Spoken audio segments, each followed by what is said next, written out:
भारत का मकरू चेहरा एक बार फिर दुनिया के सामने बेनकाब। हर महाज पर पाकिस्तान के हाथों जिल्लत उठाने वाले भारत को इंफॉर्मेशन वॉर में भी बड़ी शिकस्त। पाकिस्तान मुखालिफ प्रोपेगेंडे के लिए भारत एक वेबसाइट चला रहा है जिसका इंकशाफ किसी पाकिस्तानी इदारे ने नहीं बल्कि दुनिया में गलत मालूमात फैलाने के हवाले से रिसर्च करने वाले बैनुल अक़वामी इदारे EU डिसइंफो लैब ने किया है। भारतीय इंडियन क्रॉनिकल्स EU के नाम से पाकिस्तान के खिलाफ एक वेबसाइट चला रहा है।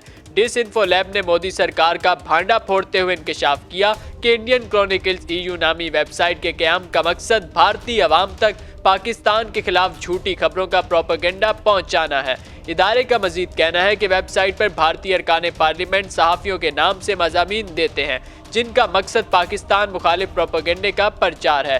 तहकीकाती इदारे EU डिसइंफो लैब की रिपोर्ट में इंकशाफ किया गया है कि श्रीवास्तव ग्रुप और इंडियन क्रॉनिकल्स गुमराहकुन खबरों का भारतीय नेटवर्क है जो 15 साल से अक़वाम मुत्तहिदा और यूरोपीय यूनियन को झांसा दे रहा है।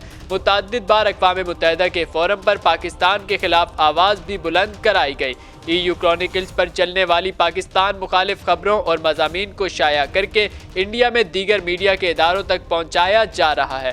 तहकीक में ये बात भी सामने आई कि यूरोपीय पार्लियामान में इस ग्रुप से वाबस्ता इदारों की कोशिश होती है कि मेंबर पार्लियामान की कुर्बत हासिल की जाए और उनके ज़रिए पाकिस्तान के खिलाफ पार्लियामान में आवाज़ें बुलंद और जाली मीडिया इदारों में मज़ामीन लिखवाए जाएँ।